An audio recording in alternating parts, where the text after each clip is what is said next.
É dessa mulher que nós iremos falar. Nós iremos falar da Augusta Rainha do Céu, de Nossa Senhora.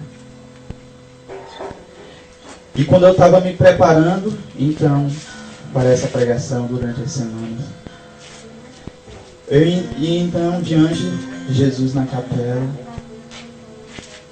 e eu pedia para o Senhor, primeiramente, a permissão para falar da sua Santa Mãe. E pedia também a graça para falar. Porque a Virgem Maria está sendo tão pouco falada com amor, que quando nós podemos falar sobre ela, nós não podemos perder tempo. E a Virgem Maria, infelizmente, está sendo roubada do coração de muitos católicos. Infelizmente, as nossas casas não tem mais um altar para a Virgem Maria, não tem uma imagem para ela.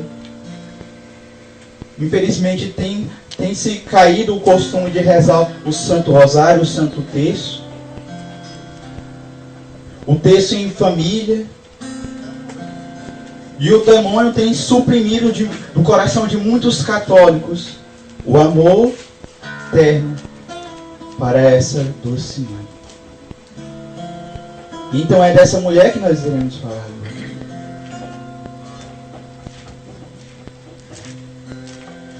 E a palavra é dirigida para nós assim.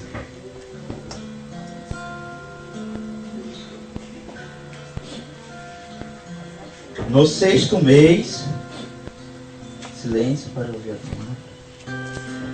No 6º mês, o anjo Gabriel foi enviado por Deus a uma cidade da Galileia, chamada Nazaré, a uma virgem desposada com um varão chamado José, da casa de Davi. E o nome da virgem era Maria. Entrando onde ela estava, disse-lhe: Alegra-te, cheia de graça, o Senhor está contigo. Ela ficou intrigada com essas palavras e pôs-se a pensar qual seria o significado da saudação. O anjo, porém, acrescentou: Não temas, Maria, encontrastes graça diante de Deus. Eis que conceberá no teu seio e dará à luz um filho, e o chamarás com o nome de Jesus. Ele será grande, será chamado Filho do Altíssimo, e o Senhor Deus lhe dará o trono de Davi, seu pai. Ele reinará na casa de Jacó para sempre, e o seu reinado não terá fim. Maria, porém, disse ao anjo: Como é que vai se dar isso, se não conheço homem algum?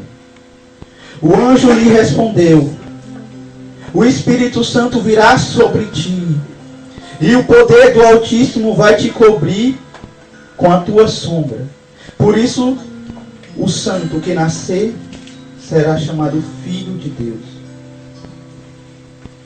Também tua parenta Isabel concebeu um filho na velhice, e este é o 6º mês, para aquela que era chamada de estéril. Para Deus, com efeito, nada é impossível. Disse então Maria: Eu sou a serva do Senhor, faça-se em mim segundo a tua palavra. E o anjo afastou-se dela. Palavra da nossa salvação. Glória a vós, Senhor.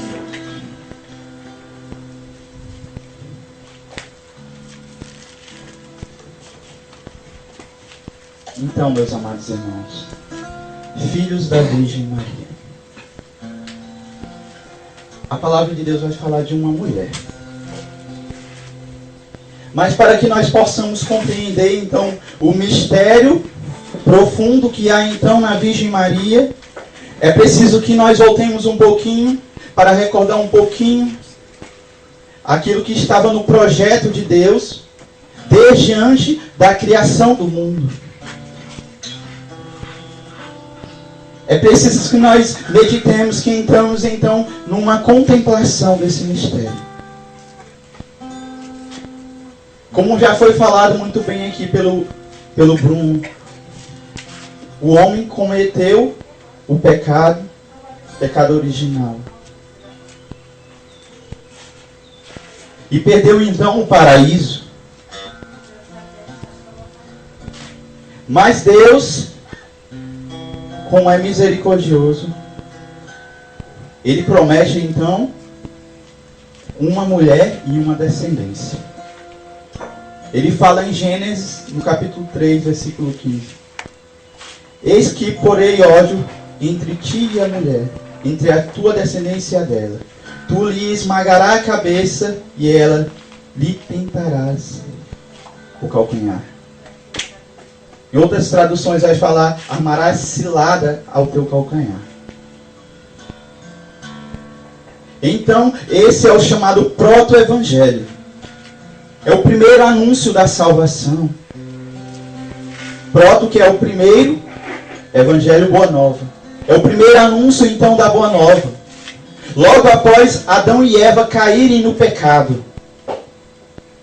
E eu, então, quando eu estava meditando sobre isso, eu ficava meditando e olhando, então, a pobre Eva e o infeliz Adão, que tinha acabado de transgredir a lei de Deus, que tinha acabado de então perder o paraíso, e ele estava chorando entre lágrimas e soluço, porque eles falavam para si mesmos, nós perdemos o paraíso para nós e para todos. Mas Deus então faz com que enxugue as lágrimas dele, e já promete, entre lágrimas e soluços ali, para Adão e Eva, promete então a salvação. Promete então uma mulher, cuja sua descendência esmagará a cabeça de Satanás. E Deus faz com que, o esmagar a cabeça de Satanás, a mulher participe também. Mas quem era essa mulher? Apareceu várias mulheres santas no decorrer da história da salvação do Antigo Testamento, como Sara, que era estéril, que era mulher de Abraão, e que Deus fez uma promessa para Abraão, que ele ia ser pai de multidões. Mudou o nome dele de Abrão para Abraão. E falou para Sara que ela ia ser mãe de todos os viventes. Mãe de uma posteridade enorme. Mas será que era essa mulher que Deus prometeu? Não era essa mulher. Deus vai colocando então outras mulheres. Vai colocando então Rebeca. Rebeca, que era esposa de Isaac. E ela teve 2 filhos, que foi Jacó e Esaú. Jacó era o mais novo, Esaú era o mais velho. Esaú então tinha a bênção de Isaac por ele ser o primogênito. E Isaac, já na sua velhice, quando ele ia dar a bênção, ele estava cego. E então o que Rebeca faz? Reveste Jacó com pelos para que ele pareça com Esaú. E então Isaac dá a bênção, não para Esaú, mas para Jacó. Jacó ganha a bênção. Aquela boa mãe então aparece para interceder pelo seu filho preferido. Mas não era essa mulher que Deus prometeu. Logo em seguida veio Raquel, que era uma mulher terna, era uma mulher linda, muito bela, vai falar a Sagrada Escritura. E Jacó, que tinha recebido a bênção, ele se apaixona por Raquel, pela sua beleza. Se apaixona de um canto tão grande, que ele trabalha 7 anos para conseguir se casar com aquela mulher. E ele se casa com ela. E no decorrer da Sagrada Escritura vai falando de várias mulheres. Ou mulheres fortes como Judite, que era batalhadora, que travava as batalhas. Uma mulher chamada Maria, que era irmã de Moisés. Quando o povo foi libertado do Egito, então era Maria, a irmã de Moisés, que ia à frente dos coros das mulheres, cantando então a libertação do povo de Deus. Apareceu então mulheres como Esther, que a ternura dela era tão grande que ela conseguiu convencer o rei. Apareceu mulheres como Abigail, que depois se casou com Davi. E ela era tão bela Abigail. Depois que ela se casou com ele, ela foi perdendo a sua beleza. E ela falou aquilo que nós lemos na imitação de Cristo: vaidade das vaidades, tudo vaidade. Foi parecendo cada mulheres, como a mãe dos Macabeus, que viu todos os seus filhos sofrerem um martírio. Aquela mulher dolorosa, que sofreu, viu os seus filhos, os seus 7 filhos, os Macabeus, sofrerem um martírio. E então, ela sofre o martírio por último. Mas antes ela teve aquela dor. E ela sustentou os seus filhos na dor. Mas não era essa mulher. Então Deus dá uma luz para nós. E Ele fala então em Isaías, no capítulo 7, versículo 14: eis um sinal do céu. Uma virgem conceberá e dará à luz um filho, o Emanuel, o Deus conosco. Então nós já sabemos que virá uma virgem, virá uma mulher, que ela vai dar à luz Deus.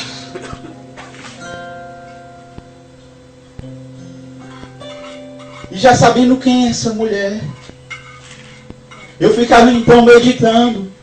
Deus na sua criação, antes de criar o mundo, antes de criar céus e terras, Ele olhava no seu pensamento e então via aquela mulher.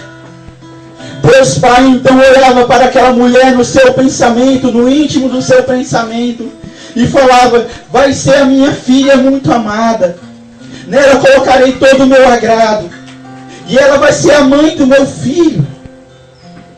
Então Deus Filho olhava para o pensamento do Pai e falava: essa mulher aqui vai ser a minha mãe, e ela vai participar dos meus mistérios. E Deus Espírito Santo olhava para aquela mulher no pensamento do Pai, já com o filho, já a amando. E então o que é que Ele diz? Eu imagino Ele falando: essa vai ser a minha amada esposa, em quem eu vou gerar o filho. E essa mulher então aparece para nós.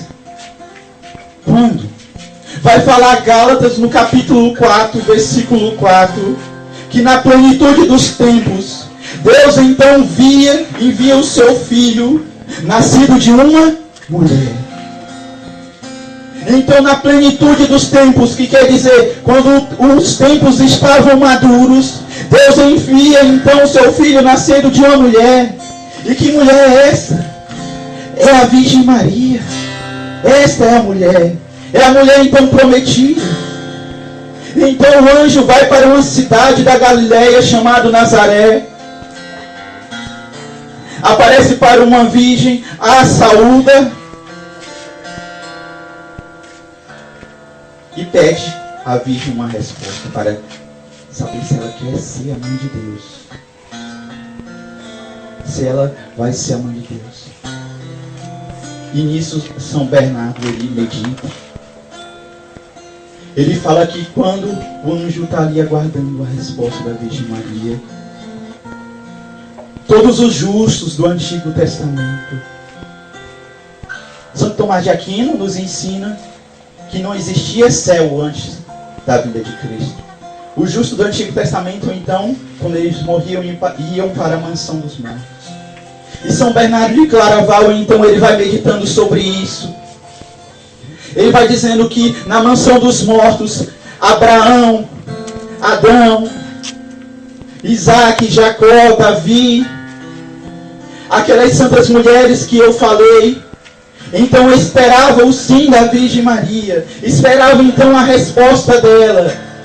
E não só isso, São Bernardo vai falar que o mundo inteiro esperava a resposta daquela mulher. Para saber dos lados benditos daquela mulher, qual será a sua resposta para o projeto de Deus. E então, a Virgem Maria responde: eis aqui a escrava do Senhor. Faça-se em mim segundo a tua palavra. E então, ela dá uma palavra de confirmação e recebe a palavra no seu ventre. Como vai falar em João no capítulo 1, versículo 14. Verbum carum facto est, e o verbo se fez carne e habitou entre nós. Mas como que ele habitou entre nós? Através do sim da Virgem Maria. Através da Virgem Maria. E então acontece aquela profecia de Gênesis 3,15. Então ela se torna a mãe de Deus, verdadeiramente. Então ali Deus já vai ter um corpo. Deus vai receber então o corpo através da Virgem Maria. Jesus então vai receber um sangue, que é o mesmo sangue da Virgem Maria. E aquele sim então, eu imagino que nos infernos, quando ela dá aquele sim, todos os demônios começam a se agitar. E começa a falar: os meus planos estão perdidos. Porque ela é a vencedora de Satanás. E ali Satanás, pelo sim da Virgem Maria, ele é esmagado. Esmagado. Vai falar Santo Afonso Maria de... Santo Afonso não, São Luís. Ele escreve esse livro, o Tratado da Verdadeira Devoção. Ele vai falar que Deus tem mais ódio da Virgem Maria do que até do próprio Deus. Por quê? Era uma mulher humana, né? Uma mulher, uma criatura. Mas é uma criatura predileta de Deus. Onde, como eu já falei, já estava no seu pensamento antes da criação do mundo. Mas para Satanás perder de Deus era algo óbvio. Deus, sendo Deus, poderia derrotar Satanás em qualquer momento. Mas o que ele não suporta é ser vencido por meio de uma simples criatura. Porque Satanás era um anjo de luz, era um serafim. E nós sabemos que os anjos, eles são mais elevados do que os homens. Ele até poderia servir Deus, mas ele não queria servir o homem Deus. E ali acontece a perdição. E então, há um ódio tremendo contra a Virgem Maria por causa disso. Porque ele é derrotado por uma simples criatura. Através do sim da Virgem Maria. Através do sim da Imaculada. E vai falar vários santos padres, como São Justino Mártir, Tertuliano também vai dizer, mas principalmente em Santo Irineu de Leão, ele vai dizer então que a Virgem Maria, ela é a nova Eva. Vai dizer que o que Eva perdeu por desobediência, perdeu a graça por desobediência, a Virgem Maria a conquistou pela sua obediência. O nó desatado, o nó atado por Eva, foi desatado então pela Virgem Maria, a nova Eva.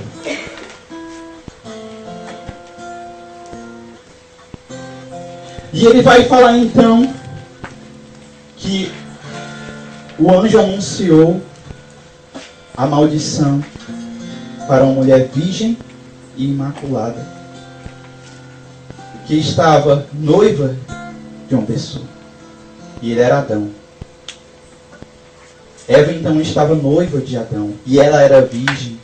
E ela era também imaculada. Recebeu então a anunciação de um anjo para a perdição e disse sim para o anjo e não para Deus.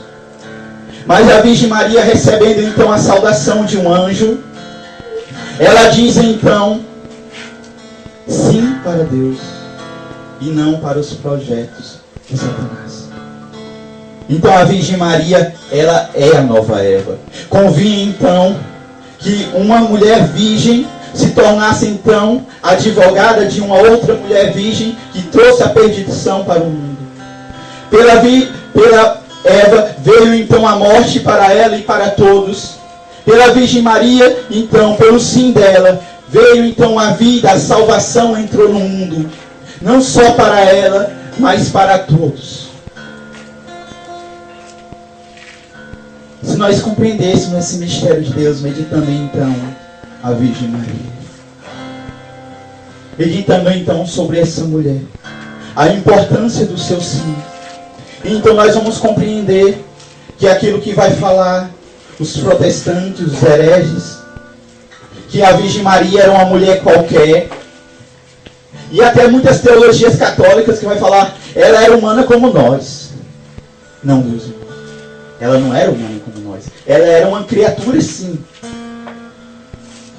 Mas a diferença dela é que ela foi concebida sem pecado. Ela então é imaculada. É um dogma que foi definido pelo Papa Pio IX em 1854, na bula Inefável Deus, a Imaculada Conceição, que ela foi concebida sem mácula do pecado. Deixa eu fazer uma pergunta para você. Pode o puro sair do impuro? Não, né? O puro não sai do impuro. E Jesus Cristo era santo. Jesus Cristo era totalmente puro. Vai falar no livro de Hebreus que o Senhor então toma a forma humana sem deixar de ser Deus. Ali no mistério da kênose de Deus, no seu esvaziamento, onde ele deixa os seus atributos divinos, mas ele não perde a natureza divina. Então, por vista do seu projeto, do projeto que Deus tinha para com a Virgem Maria, de ser a mãe de Deus, participante da salvação, ela foi preservada do pecado original. Ela não tinha a mancha do pecado original. Mas quando nós falamos então dessa forma, parece que soa um pouco negativo. Mas não era só que ela era isenta da mancha. Aí nós iremos entrar então no centro dessa pregação, que é que era cheia de graça. O anjo, quando entrou e anunciou a Virgem Maria, falou para ela o quê?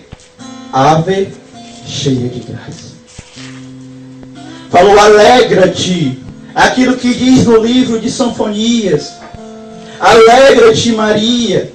Era então a alegria messiânica. E falou, era o quê? Cheia de graça. E nós precisamos então meditar um pouquinho sobre isso. E prestar muita atenção nisso. Por quê? Porque nós não vamos ver em nenhum lugar da Sagrada Escritura um anjo elogiando uma criatura. Por que o anjo não elogiava? Porque a presença do anjo causava temor. A presença do anjo, então, era como se fosse a própria presença de Deus. E então, quando o anjo aparecia no Antigo Testamento, aquelas pessoas se prostravam diante dos anjos. E o anjo falava apenas uma coisa para eles: não temas. Mas para a Virgem Maria foi diferente. Ele a elogiou. Chamou Ave, cheia de graça. Isso é tremendo porque o anjo via ali, no coração de uma simples criatura, um amor maior, uma caridade mais ardente do que do próprio amor do anjo, do próprio amor dos serafins. Um devoto chamado Ricardo vai falar que até os serafins deviam descer do céu para aprender do coração da Virgem Maria como amar a Deus. Porque o coração da Virgem Maria era uma fogueira abrasada. De tanto que o coração daquela mulher amava a Deus incessantemente. E o anjo então elogiou ela por causa disso. Porque ele via naquela simples criatura, criada por Deus, um amor maior do que todos os anjos. Um amor maior do que todos os santos da face da terra. De todos os anjos de Deus. Mas para nós compreendermos, nós temos que pegar o original do grego. Porque quando ele saúda, ele fala Hare Maria que Hare Tomenes, Roquírios Metassu. Ave Maria não é apenas cheia de graça, não. É a explosão de graça. É a plenitude da graça. Não é apenas cheia de graça, como se nós pudéssemos entender para nós que nós temos a graça e ela é um pouquinho só mais cheia. Mas não, era uma explosão. Se nós colocássemos, esse copo está cheio da graça, não está? Cheio d'água. Se nós colocarmos mais água, o que ia acontecer? Ia transbordar, né? A graça, então, na Virgem Maria era assim, era transbordante. Era plena mesmo. E olha que vai falar alguns santos para nós sobre isso.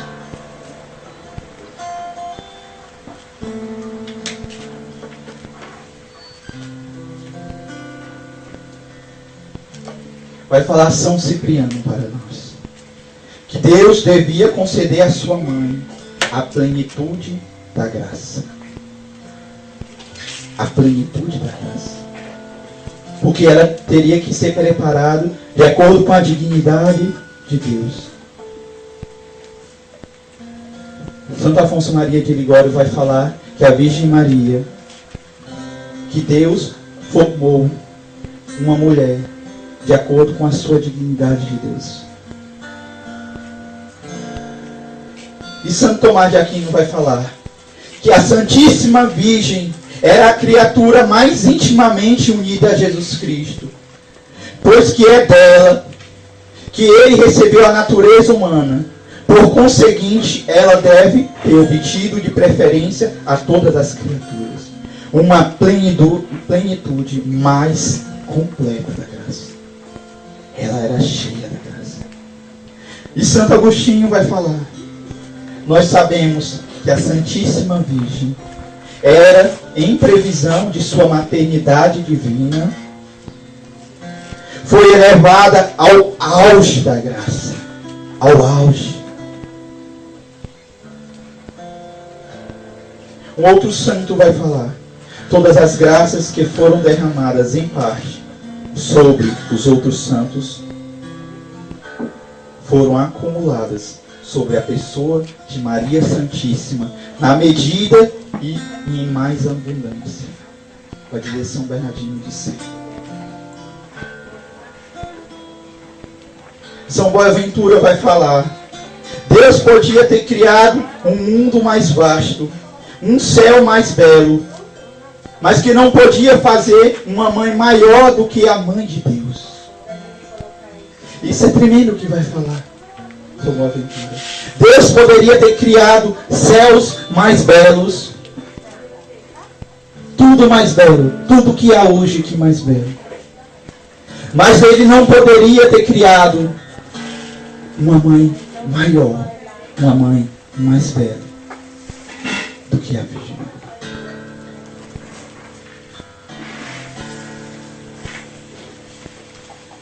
É por ela, vai falar São Bernardo, depois de Cristo, que tudo foi feito. Como eu estava falando, quando Deus então criou a Virgem Maria, Ele já tinha ela no seu pensamento, desde o início. dos tempos. E Deus abundou nela a plenitude da graça. Se for traduzir para o latim, vai estar o quê? Gratia plena. A graça na Virgem Maria era plena, era abundante. Era plena. E o que é a graça para nós entendermos? A graça é algo que é sobrenatural. Adão e Eva, então perderam uma graça. Como o Bruno já tinha falado. Ele tinha perdido a graça original. Já tinha contato com Deus. Mas São Tomás de Aquino vai falar que a encarnação do Verbo dá graças maiores do que a graça que Adão e Eva tinham perdido no paraíso. Com a sua encarnação, morte e ressurreição, a graça que Deus concede para nós, a graça santificante, é muito mais elevada do que a graça que foi perdida no paraíso.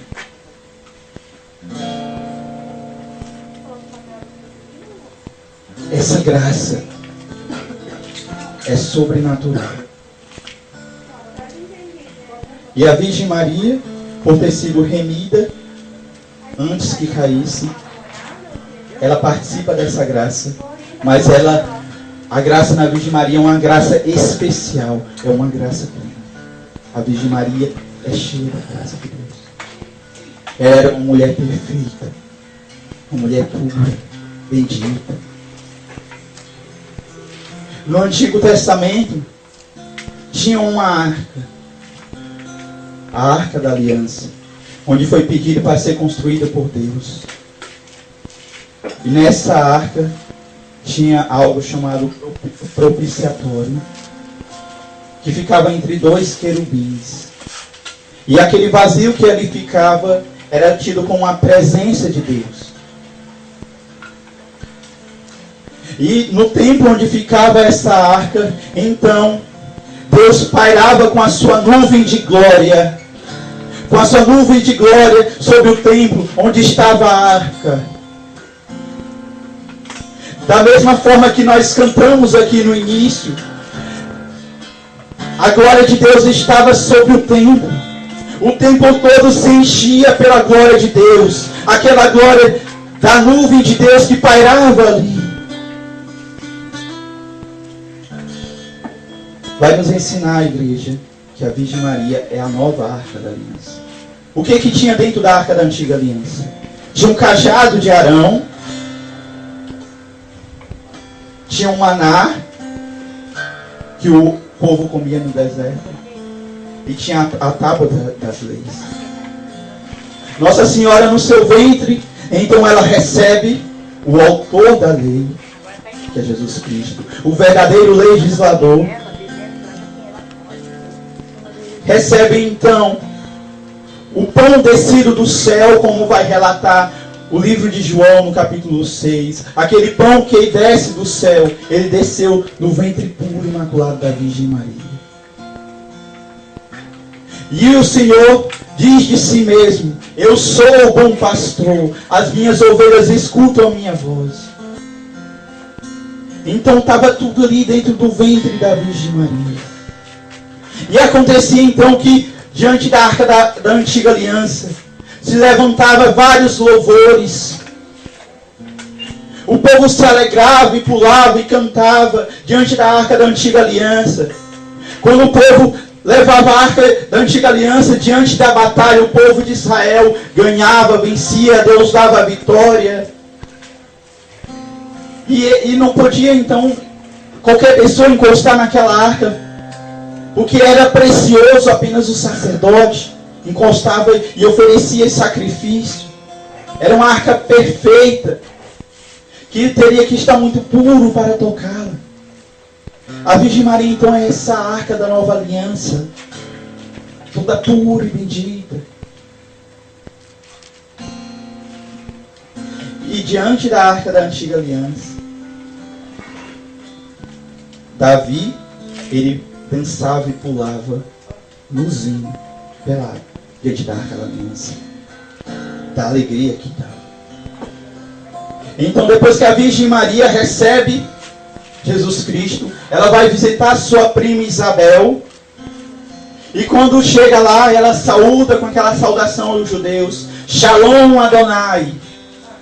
E então, apenas ouviu a saudação da Virgem Maria, Isabel, que estava com João Batista dentro do ventre dela. O que aconteceu? Aconteceu que São João Batista e Isabel ficou cheio do Espírito Santo. No original do grego vai falar que São João Batista, ele pulava e ele dançava no ventre, assim como Davi pulava nu diante da arca da antiga aliança. E então, outro profeta, João Batista, ele pulava e ele dançava nu ali diante da arca da nova aliança, diante da Virgem Maria. Ela é a nova arca da aliança. E por ela ter concedido, por ela ter recebido a plenitude da graça, ela se torna então para nós a mãe da graça. A igreja vai chamá-la de medianeira de todas as graças. De todas. Por quê? Qual é a graça mais importante? A maior graça que nós recebemos é a salvação eterna. E por onde que veio a salvação? Veio por meio da Virgem Maria.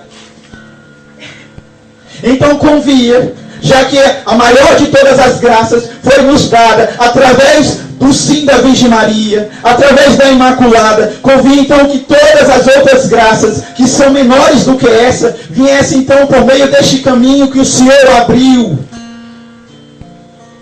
Então ela é chamada de medianeira de todas as graças. São Luís Maria Grião de Montfort vai dizer, até uma frase que virou música: Deus ajuntou todas as águas e chamou de mar. Deus ajuntou todas as graças e chamou de Maria. Então todas as graças, se nós conseguimos alguma graça, todas as graças, qualquer que seja, ela vem através da Virgem Maria. Ela é a medianeira de todas as graças. A graça então desce por meio da Virgem Maria. Como vai nos ensinar a igreja. Santo Antoninho vai falar que a graça de Deus vem até nós, mas ela vem por meio da Virgem Maria. Ela é verdadeiramente medianeira de todas as graças. E nós podemos perceber então a intercessão da Virgem Maria, a graça vindo nas bodas de Canaã, em João no capítulo 2. Então que o povo já não tinha mais vinho, já não tinha mais unção, e já não estava na hora de Jesus. Nossa Senhora fala: eles não têm mais vinho. Jesus então fala para ela: mulher, isto compete a nós? A minha hora ainda não chegou. E ela vira para os serventes e fala: fazei tudo o que ele vos disser. Fazei tudo o que é da vontade do Pai. Fazei tudo. E é dessa forma que Nossa Senhora intercede por cada um de nós, que derrama a sua graça por nós. Ela é então o meio mais seguro de chegar a Jesus.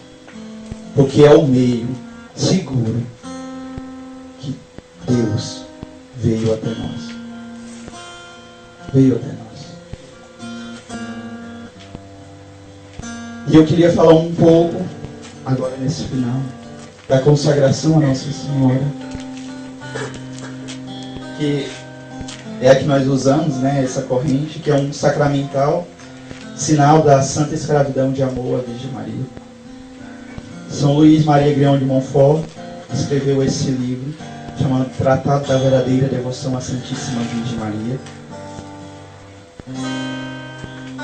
E esse tratado, ele sumiu durante 100 anos. ficou perdido em uma arca. E ele já tinha profetizado que o demônio ia fazer de tudo para que desaparecesse esse livro da face da terra. Porque ia formar tantos santos por meio da Virgem Maria. E ficou sumido por mais de 100 anos. Porque ensina o caminho trilhado pelos santos. Vai falar São Maximiliano Maria Kolbe que todos os santos são obras da Imaculada. São obras da Virgem Maria. Ele nos ensina isso. E eu queria falar algo interessante no tratado que nos ensina. Que é sobre nós nos consagrarmos a ela como escravos de amor. Eu sou consagrado há 2 anos.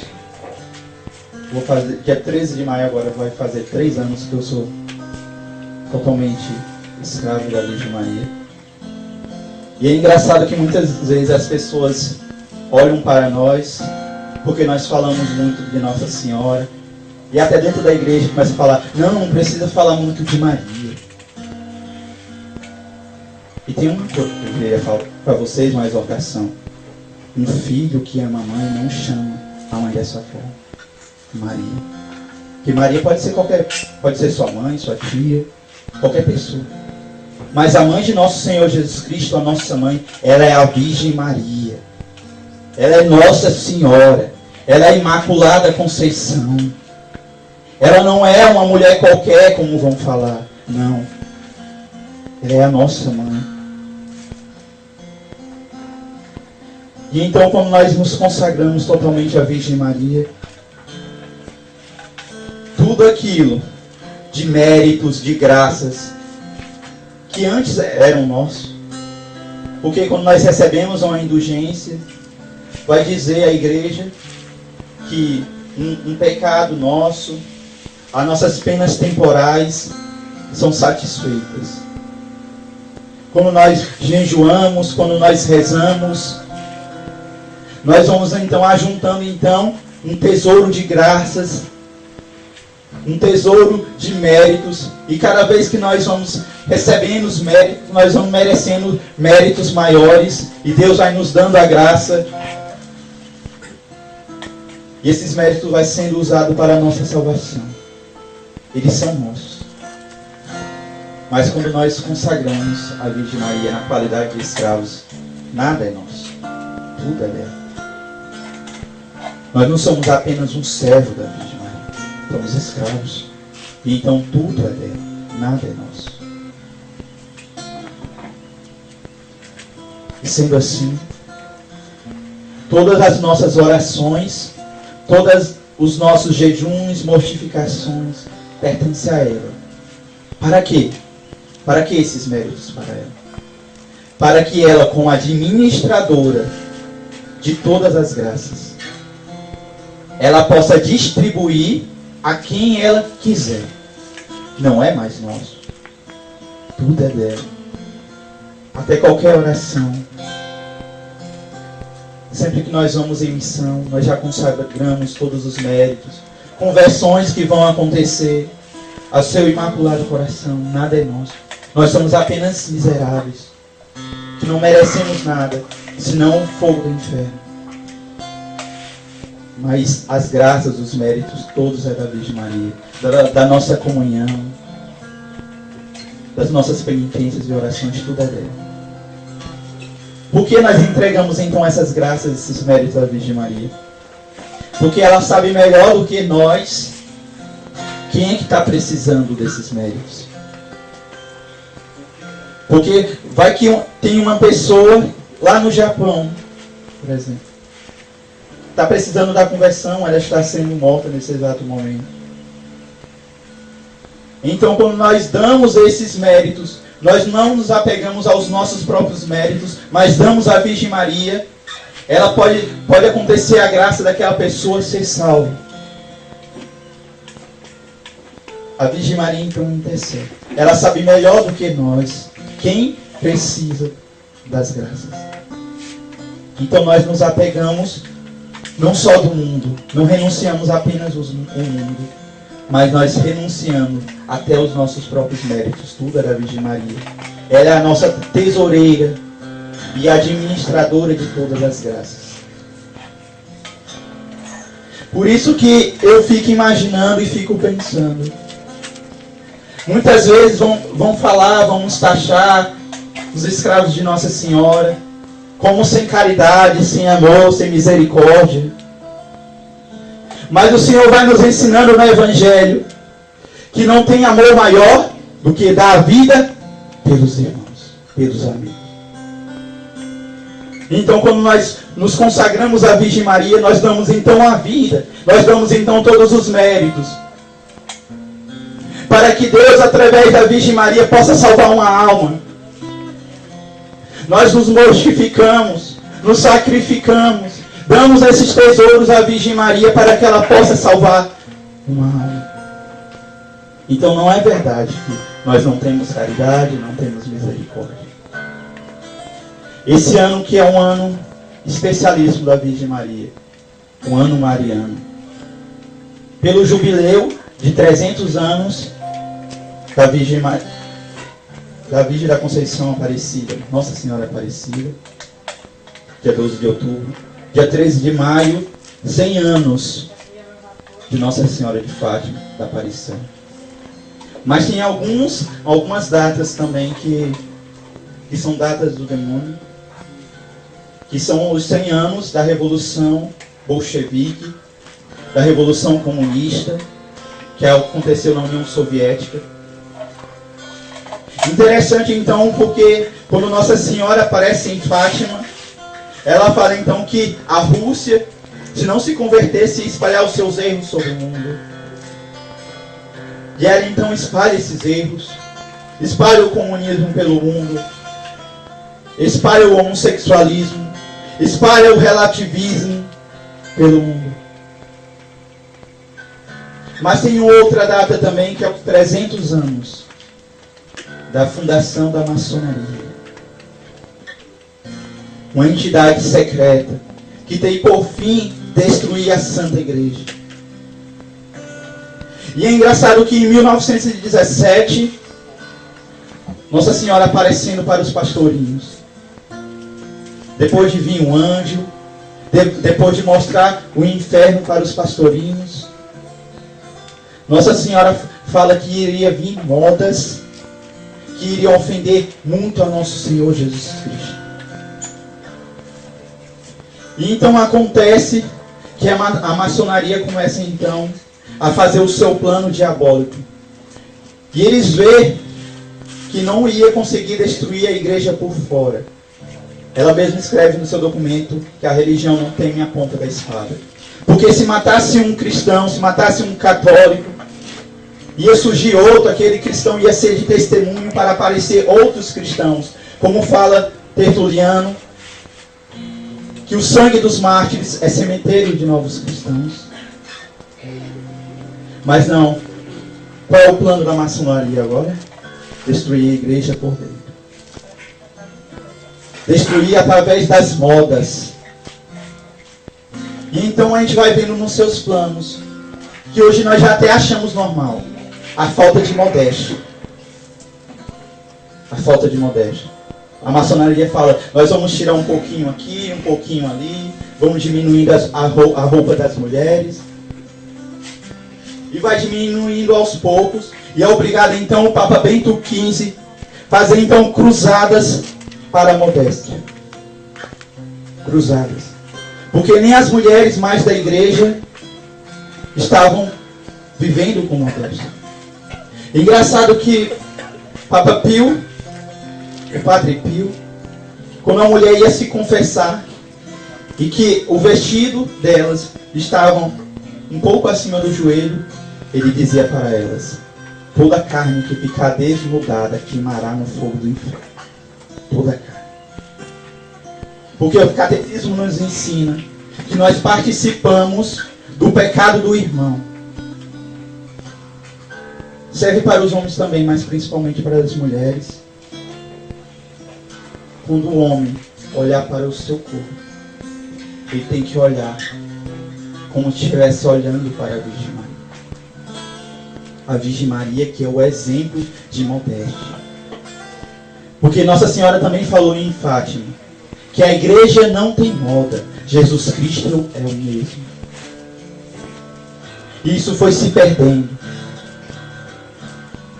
E até nos dias de hoje é considerado normal. Muitas vezes as mulheres, quando compram as roupas, a primeira coisa que ela olha é se está mostrando bem. Não é mais de se esconder. A roupa não está mais para esconder, mas para mostrar. Infelizmente.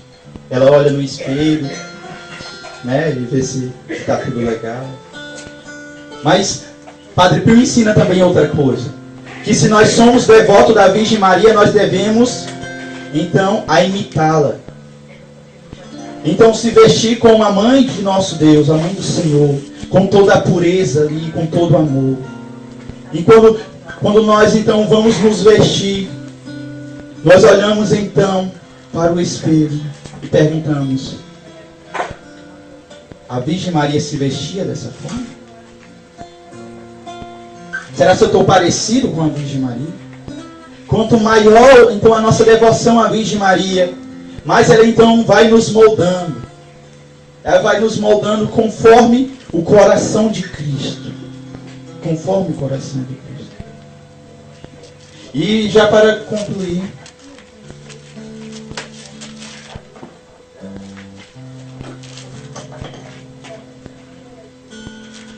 terminando um pouco de falar sobre a cheia de graça.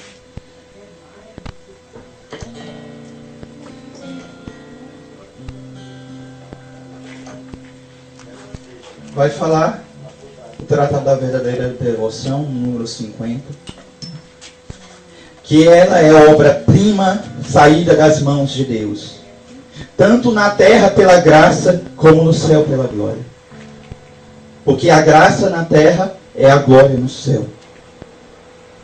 E a glória do céu derramado aqui neste mundo se chama graça. E ela era cheia da graça e, portanto, ela foi cheia da glória. Ela é aquela mulher que aparece gloriosa no Apocalipse. Gloriosa.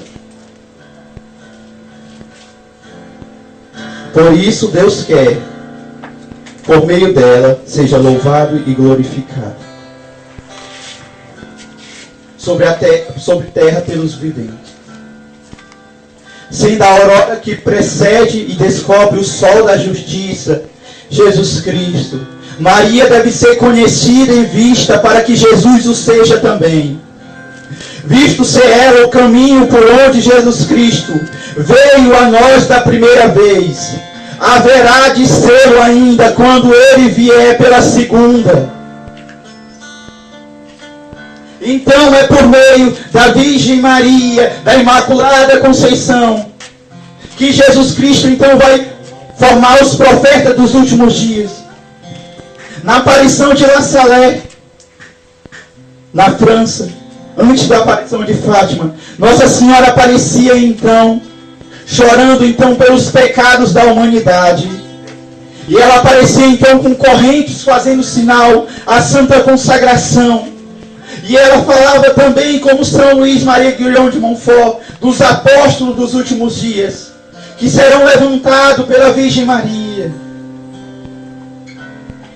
Ele vai falar no tratado que nós seremos como flechas nas mãos da Imaculada. É a Imaculada que então irá formar os santos nos últimos dias. É ela que vai formar.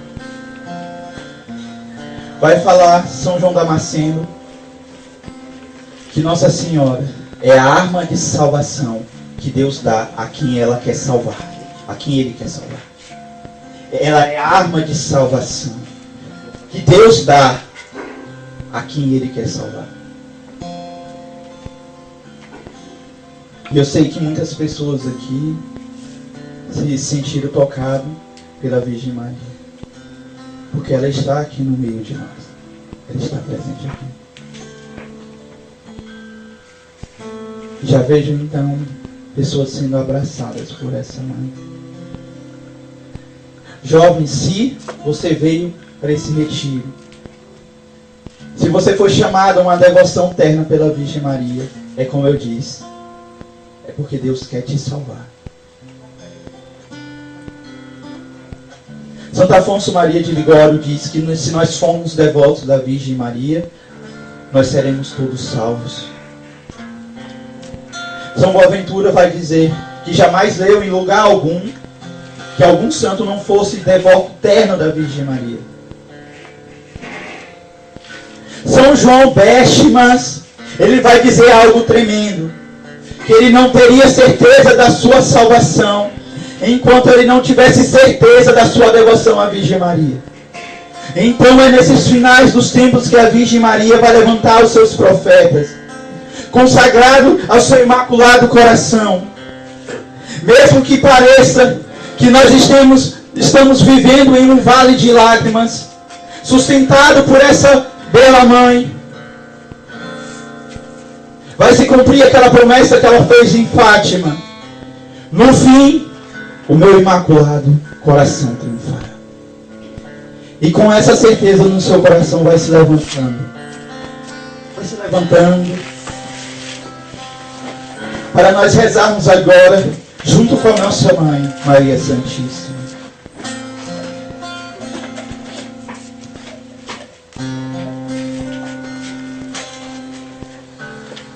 Vai fechando seu coração. Vai abrindo seu coração, fechando seus olhos neste momento.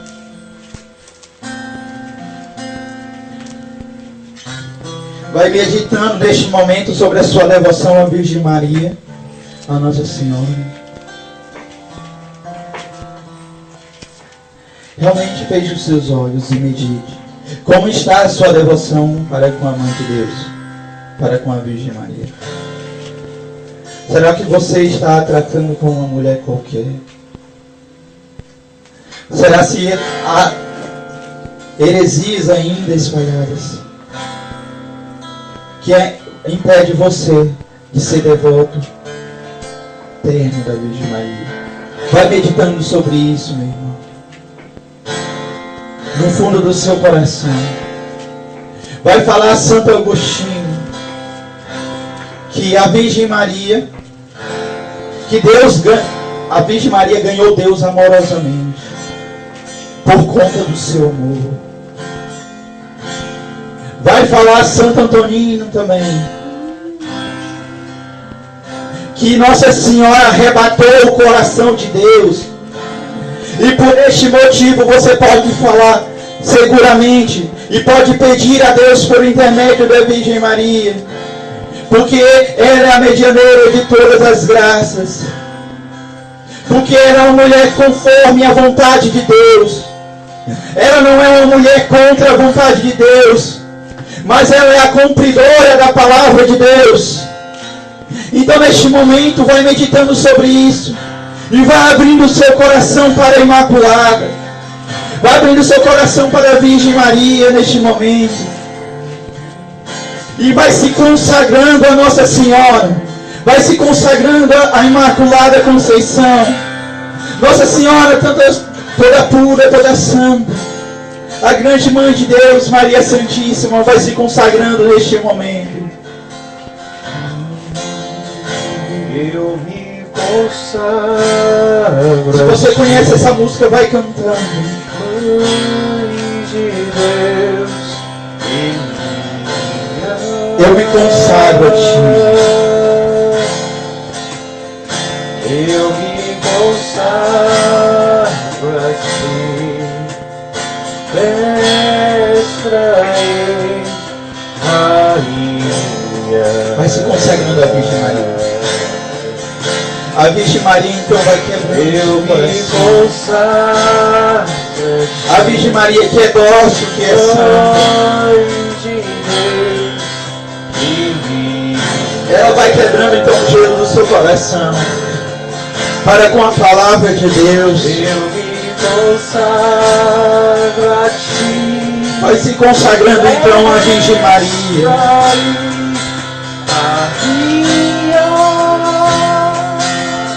Acaso não sabeis que eu sou da Imaculada, sou da Imaculada.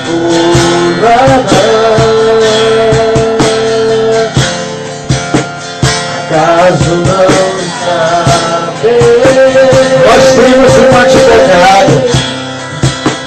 em uma advogada.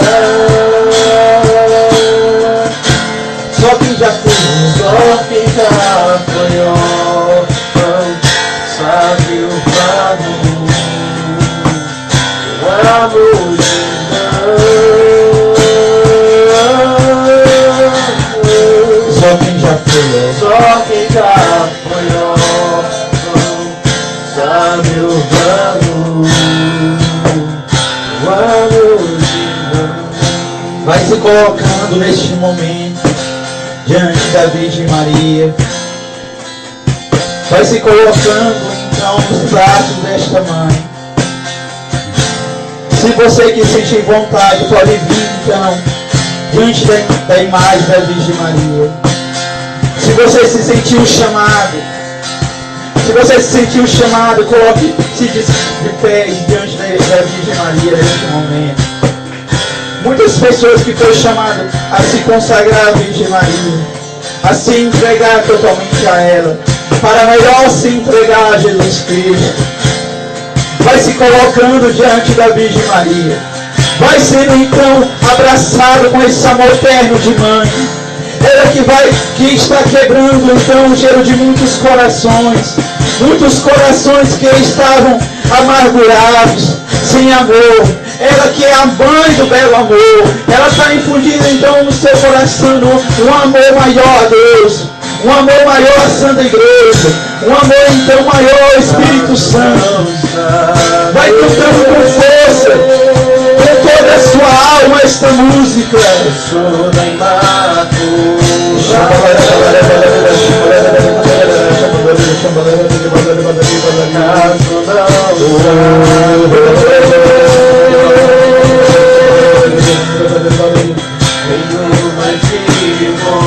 Nós temos uma advogada. Nós não somos órfãos de mãe. Nós temos uma advogada. Nós temos uma mãe. Nós não somos órfãos.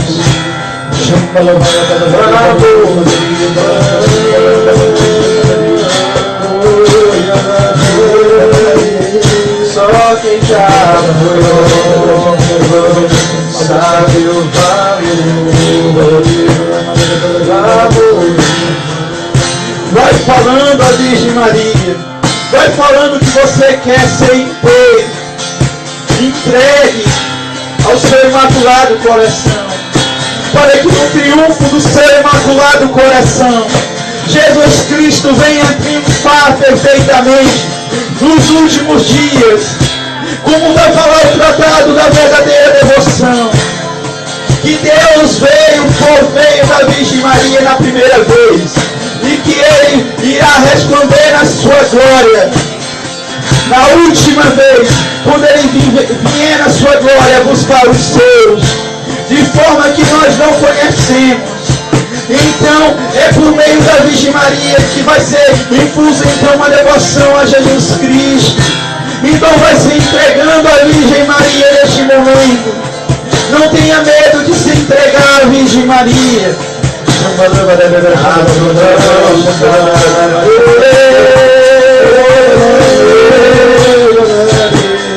Sou da Imaculada.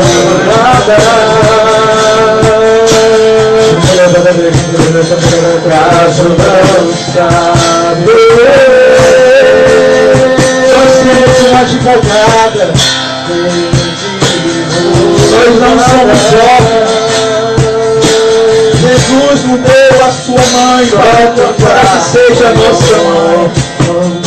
sabe o valor, o amor de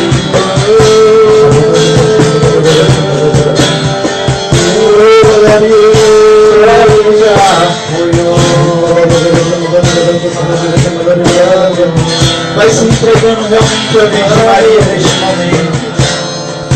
Ela não é uma mulher indiferente para com Deus. Então não é verdade que vai falar muitas pessoas que ela nos afasta de Deus. Pelo contrário, ela vai nos aproximar cada vez de Deus. Vai nos aproximar cada vez mais de nosso Senhor Jesus Cristo, que é inseparável a ela. Aquilo que fala então São Maximiano Maria Kolbe, que não devemos ter medo de ser devoto da Virgem Maria, de nos entregar a ela, porque nós jamais iremos amar mais a ela do que o próprio Jesus Cristo a amou. E nós devemos fazer então aquilo que diz Santa Teresinha do Menino Jesus, que depois de Jesus ela queria ser a pessoa que mais amou a Virgem Maria. Façamos esse propósito como Santa Teresinha também. Depois de Jesus nós devemos ser a pessoa que mais amou a Virgem Maria, pela nossa entrega a ela. Então nós não devemos ter medo. Muitas vezes dizem que nós somos muito radicais, que nós falamos muito da Virgem Maria. Mas Jesus Cristo foi o primeiro consagrado a ela. Ele ficou sob os seus cuidados durante 30 anos da sua vida, sendo alimentado e sendo nutrido por essa boa mãe. Mesmo vendo e sabendo que o seu filho ia padecer na cruz. Então, quando a Virgem Maria olhava para o seu filho, ela meditava então a dor que iria ter que sofrer na cruz. Chorava. Não tenha medo de se entregar a essa mulher. Mesmo na dor, mesmo nas dificuldades. Não tenhamos medo de nos consagrar inteiro à Virgem Maria.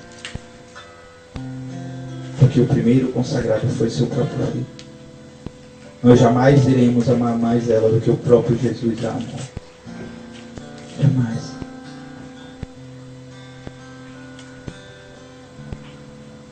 Eu entrego então, Mãe Maria Imaculada, cheia da graça de Deus, todos os méritos, todas as graças desta pregação. Ave Maria, cheia de graça, o Senhor é convosco. Bendita sois vós entre as mulheres, bendito é o fruto do vosso ventre, Jesus. Santa Maria, Mãe de Deus, rogai por nós, pecadores, agora e na hora de nossa morte. Amém. Louvado seja nosso Senhor Jesus Cristo. Para sempre seja louvado. E nossa Mãe Maria Santíssima.